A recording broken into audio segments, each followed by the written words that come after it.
Well, titanium refractory and specialty alloy powder producer Amaero International recently held its AGM and also posted its quarterly activities report. Let's get across it. Amaero's Chief Executive, Hank Holland, joining us now. Welcome, Hank. Thank you, Andrew. All right. For those who are unfamiliar with your company, so this was actually what you established in conjunction with the Monash University about 10 years ago, wasn't it? Correct.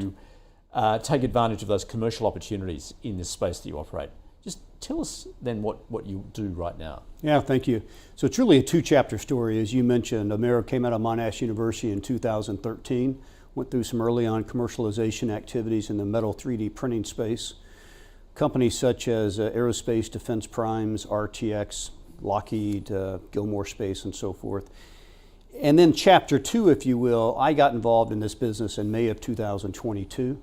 Precisely a year ago on November 1, we filed an ASX announcement announcing that I would step in as chairman and CEO. My private equity firm, a U.S. firm, Pegasus Growth Capital, we've invested $17 million in this business, about half of which is my personal capital. Today we're 39% of the ledger, and I think it's an interesting part of the story. What attracted me to this business as a private equity investor is the strategic nature of it and the timing.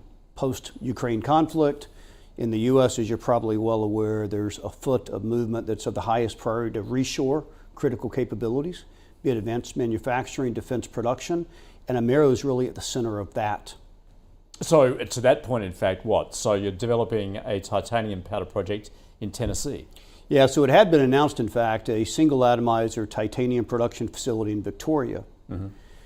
In my estimate, it was subscale to really achieve the profitability that we would want.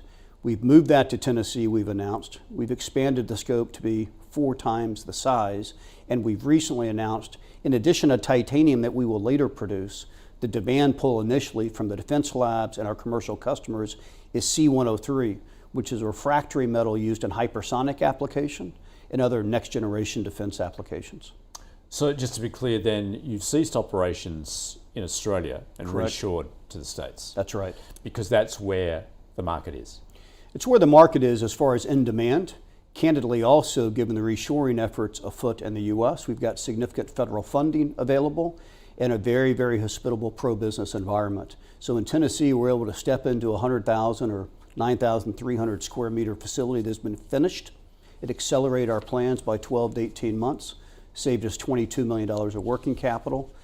And moreover, on the demand side, as you mentioned, our customers are in the U.S., both the U.S. military, defense lab, and in turn the defense primes. All right, can you bring us up to then with your latest results? How are you traveling right now? So our results, if you will, albeit we do have revenue, as a private investor, I think of us as really a pre-revenue business. And so importantly, what are the milestones? Next year, our milestones are we'll complete the fit out of our facility, we'll install our first atomizer, we'll receive our quality certifications. I expect early next year to have our first offtake agreements, our commercial agreements. We'll make significant investments over the course of next year, OPEX and CAPEX. The benefit of this business per se versus say a mining business, we expect the first quarter calendar year 25 to be free cash flow positive. So we will need to raise more capital, but we expect it'll be fairly short-lived, and then we will be a self-sustaining business. Where's your cash balance right now then? We finished the quarter at $5.4 million. We've got a burn rate today of about $1 million a month, and we've announced that we have total OPEX and CAPEX needs for calendar year 24 of about $40 million US. So one would expect that we will go to the market in both equity perspective as well as a prudent use of debt to raise capital over the next 15 months.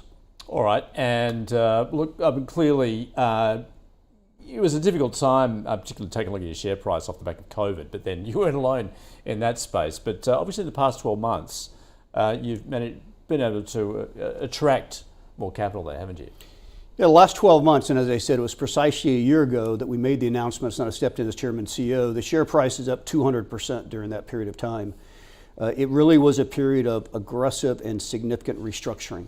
I think if you look forward over the next 12 months from a share price standpoint, we've got significant line of sight to milestones that I would expect to see a continued re-rating of the stock. And I would add, Pegasus, myself included, we would participate in capital raises going forward, and that I feel even at the stock price, we're materially discounted for what would be a private valuation of this business. Do you have a competitive advantage in what you're producing? We've got a competitive advantage really twofold. Our atomizer, the equipment is the most advanced in the world, the next generation atomizer. It was the second one commissioned 18 months ago. The first is today producing in Germany. This will be the first in the US and the second in the world. But more than that, I would say it's the team that we hired. These were key announcements in July and August that led to a significant part of the stock re-rating, anchored by Eric Bono, Fred Yelton, who literally invented the titanium gas atomizer, and David Schmidt, one of the foremost experts in computational fluid dynamics.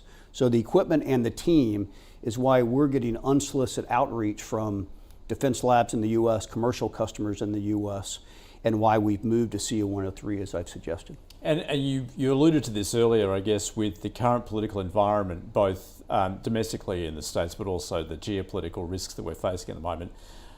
It's beneficial to a company such as your own, given the likely commitment to defence spending. Sadly it is, right? We're not economically dependent, and it's part of what attracted me as a private investor to the space.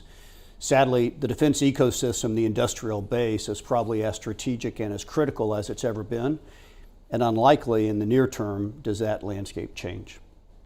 Hank, terrific to get an update from Amaero International. Thanks so much for joining us. Thank you, Andrew.